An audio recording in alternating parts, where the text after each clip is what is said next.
છે. ઘણી વખત એવું કહેતા હોય કે દીકરીઓ છે ને એટલે આપણે મનથી હવે સમજી લઈએ, વિચારી લઈએ કે કાંઈ વાંધો નહીં, બે દીકરીઓ એ ઘણું. દીકરો ઘણા બધા પ્રયત્ન કરો છતાંય તે ભગવાનને ન દેવો હોય તો એ તમને ન દે, બરાબર. પણ છતાંય ઘણા પરિવારને મેં ખાસ કરીને સાસુબાને એમ થતું હોય કે અમારા નાનકો છે ને એની ઘરે બે દીકરીઓ છે કે દીકરો નથી, પણ બા જેથી કિડની ફેલ થઈ જાહે, જેથી સમય સંજોગે બ્લડ ઘટતું હશે અને દીકરાને તમે વિદેશ પરણાઈને મોકલી દીધો હશે, તેથી દીકરો એમ નહીં કે બા તમારી કિડનીની વ્યવસ્થા હું કરી દઉં છું. સુરેન્દ્રનગરની અંદર એક દીકરીનો કિસ્સો બન્યો હતો, રાજુભાઈ પટેલની દીકરી, કે જ્યારે બાપને બંને કિડની ફેલ થઈ ગઈ સાહેબ, તે દિવસે એ બધા જ ઘર પરિવારની કિડનીની સાથે મેચ કરવામાં આવી. એ દીકરીના મામા અને દીકરી બેની કિડની મળતી હતી અને ત્યારે દીકરીએ એવું કીધું, બાપ તે જન્મ તો આપ્યો પણ આ ઋણ કેદી હું ચૂકવી શકું તારું, મારી કિડની છે ને ડૉક્ટર સાહેબ એ તમે એને લગાવો. એની કિડની છે એ રાજુભાઈ પટેલને સુરેન્દ્રનગરનો હમણાં જ આ ગઈ 8 માર્ચની આસપાસ બનેલો કિસ્સો, એમના પપ્પાને ટ્રાન્સફર કરવામાં આવી. ખબર નહીં શું કિડનીને દીકરીને ઇન્ફેક્શન થયું, એમાંથી કમળોમાંથી કમળી થઈ અને આ થોડાક જ દિવસની અંદર એ દીકરી છે દેહાંત થયું એનું. પણ એ મરતી સમય એટલું બોલી હતી કે બાપે મને જન્મ આપ્યો ને તો આ આખું કદાચ ઉજાળી ન શકી, એ ડૉક્ટર થઈ ગયેલી દીકરી, એ ફાર્માસ્યુટિકલની અંદર એ જોબ કરતી દીકરી. પણ એ દીકરી એવું કીધું હતું કે મને ગર્વ છે કે હું સાચી દીકરી થઈને મારા બાપને આંગણે ઊભી રહી. મોટી રાયણ જેવડું સૌરાષ્ટ્રનું એક નાનકડું ગામ, અને ગામની અંદર એક પતિ પત્ની રહે. આ પણ પટેલ સમાજનો જ આપણો કિસ્સો છે. બે દીકરીઓ, આખોય સમાજ એવું કે બે દીકરી એ કઈ દીકરાવાળા ન કહેવાય, એને કઈ સંતાનવાળા તમે ન કહેવાય, એ તો હમણાં કાલ હવારમાં પાન પંખેડું આવશે, એનું પંખીડું ઉડી જાય એટલે તમારું ઘરનું આંગણું છે ને એ ખાલી થઈ જશે. અને ત્યારે એ ભાઈ રણછોડભાઈ એવું કહે કે કંઈ વાંધો નહીં, ભગવાને જે કર્યું એ, પણ બે દીકરીઓમાં અમે ખુશ છીએ. ધીરે ધીરે કરતાં એ દીકરીઓ મોટી થાય, એકને 10મું આવે એકને 12મું આવે.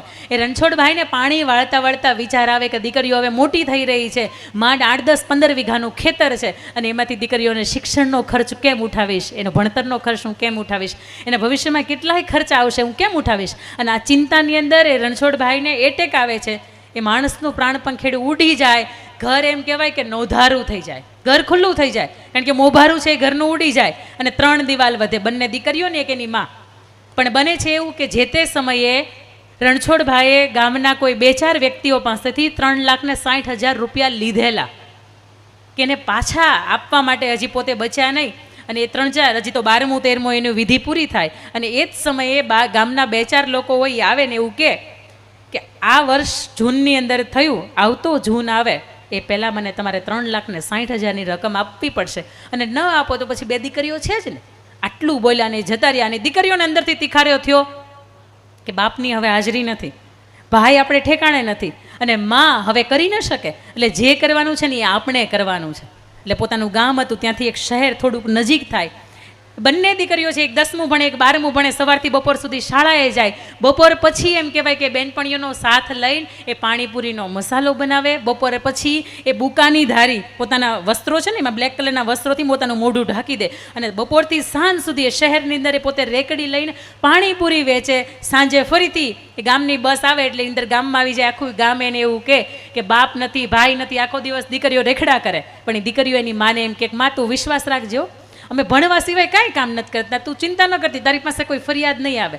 અને આખરે 6-8 મહિનાનો સમય વીતે એટલે માં એવું કે બેટા આપણે એમ કરીએ કે મારી પાસે એક મંગળસૂત્ર રહ્યું છે અને એક ઘરનું આંગણું રહ્યું છે, આપણે એને વેચી નાખીએ, કારણ કે 3,60,000નું તમારા પપ્પાનું દેવું છે ને એ ભરવું પડે એમ છે. તે દિવસે દીકરીઓ ફોડ પાડે છે કે માં તું ચિંતા ન કર, અમે સવારે 10મું અને 12મું સવારથી બપોર સુધીની શાળામાં અમે પૂર્ણ કર્યું છે અને બપોર પછીથી સાંજ સુધી આ શહેરની અંદર અમે બેનપણીઓના સાથથી અમે પાણીપુરી વેચી છે અને એમાંથી 4,20,000 રૂપિયાની અમે કમાણી કરી છે. કે માં આલે તારે 3,60,000 તું ભરપાઈ કરી દે, એ માણસ આપણી સામે અવળી રીતે જોવું ન પડે. સાહેબ આ દીકરીઓ છે, 10મું ને 12મું ભણતી આ દીકરીઓ છે.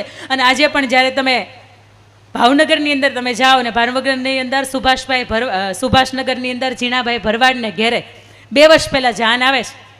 એક બાજુ જાન આવતી હોય, આ બાજુ એક બાજુ મામેરાના પ્રસંગ પૂરા થયા હોય અને આ બાજુ દીકરી હેતલબેન કે જેના લગ્ન છે, થોડી વાર પહેલાં દુલ્હનના રૂપની અંદર એ આવવાની છે.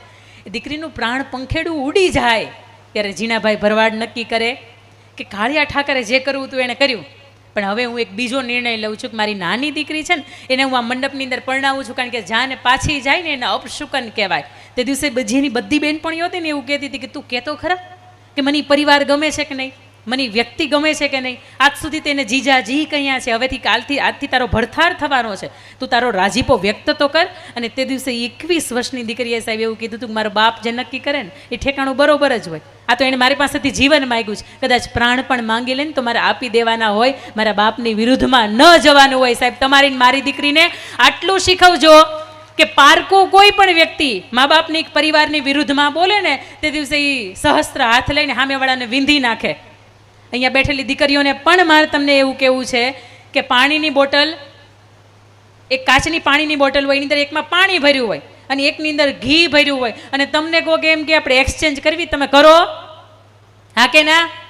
આપણને ખબર છે કે પાણીની બોટલ છે એ 10 રૂપિયાની બોટલ છે, અને જે અંદર ઘી ભર્યું છે એ બોટલ મૂલ્યવાન છે, 200, 500, 1000 રૂપિયાની બોટલ છે. જો આપણને ત્યાંય ખબર છે કે આને એક્સચેન્જ ન કરાય તો સાહેબ દુનિયાની અંદર, તમારા ઇન્સ્ટાગ્રામની અંદર, વોટ્સઅપની અંદર, ફેસબુકની અંદર, સ્નેપચેટની અંદર જેટલા પણ તમને વાહિયાત મેસેજ આવે છે ને એ પાણીની બોટલ સમા છે. એની પાસે કોઈ સારો પરિવાર નથી, કોઈ સારો કામ ધંધો નથી, કોઈ સારું શિક્ષણ નથી. આવા જ વ્યક્તિઓ 12, 15, 18, 20, 22, 25 વર્ષની દીકરીઓને મેસેજ કરે છે. બાકી હારા ઘરના દીકરા હોય ને તે ડાયરેક્ટ ગમતી દીકરી હોય ને માગું ન ખાવે, કારણ કે એ લાયકાત હોય એની પાસે.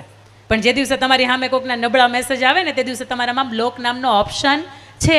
ફેસબુકમાં કદાચ 5000 ફ્રેન્ડ અટકી જાય, ત્યાં લિમિટ પૂરી થઈ જાય, પણ બ્લોકની અંદર કોઈ ઓપ્શન આવતા નથી. તમે અનલિમિટેડ ટાઈમ્સ કોઈ પણને બ્લોક કરી શકો. પણ એક છે કે તમે ભાગવદ્ ગીતામાંથી પસાર ન થાવ તો કંઈ વાંધો નહીં, પણ આખી ભાગવદ્ ગીતાના 3 સાર તમને એવું કહે છે કે હું કોણ છું, હું કોનો છું, અને ત્રીજી વાત કે હું જે જગ્યાએ છું એ જગ્યા તો બરોબર છે કે નહીં.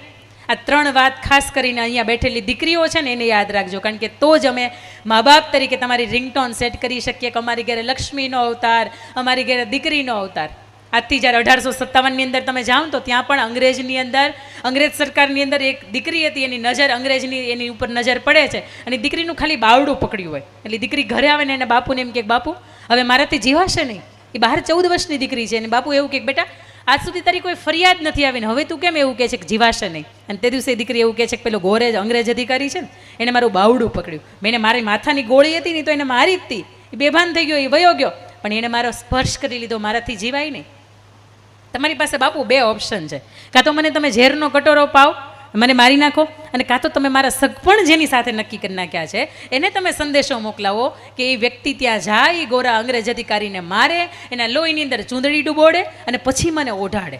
સાહેબ આ ઇતિહાસ સાક્ષી છે કે એ ગોરા અંગ્રેજ અધિકારીને પેલા 17-18 વર્ષના જેના સાથે એને સગપણ થયા હતા એ છોકરાએ એને માર્યો, એના લોહીની અંદર ચૂંદડી ડૂબોડી અને પછી આ દીકરીને ભરમંડપની અંદર ઓઢાડે છે. મારે તમને અહીંયા એ પૂછવું છે કે બહાર 14 વર્ષની દીકરીને ખબર પડતી હતી કે કોઈ પારકો પુરુષ મારી સામે અવળી નજર કરે, મને કોઈ સ્પર્શ કરે તો મારાથી જીવાય નહીં, તો આજે 22-25 વર્ષની દીકરીને ન ખબર પડે ને? હા, પણ પપ્પાની કેપેસિટી એને ઝુડિયોના કપડાં પહેરાવે એટલી હોય અને બેનના અભરકા ઝારા બ્રાન્ડ સુધી પહોંચવાના હોય.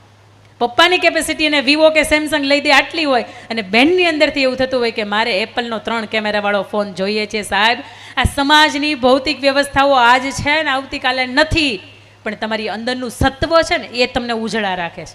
ઘણી વખત તમને એમ થાય કે મેકઅપ કર્યો હોય તો જ ઉજળા લાગીએ, નહીં. મેકઅપ તો તમને 8-10 કલાક ઉજળા રાખે, પછી તમારી જે સ્કિન હોય ને એ કાળી થઈ જાય, પણ તમારું અંદરનું ઉજળાપણું છે ને તમારું ચરિત્ર, તમારું સત્વ બોલે છે.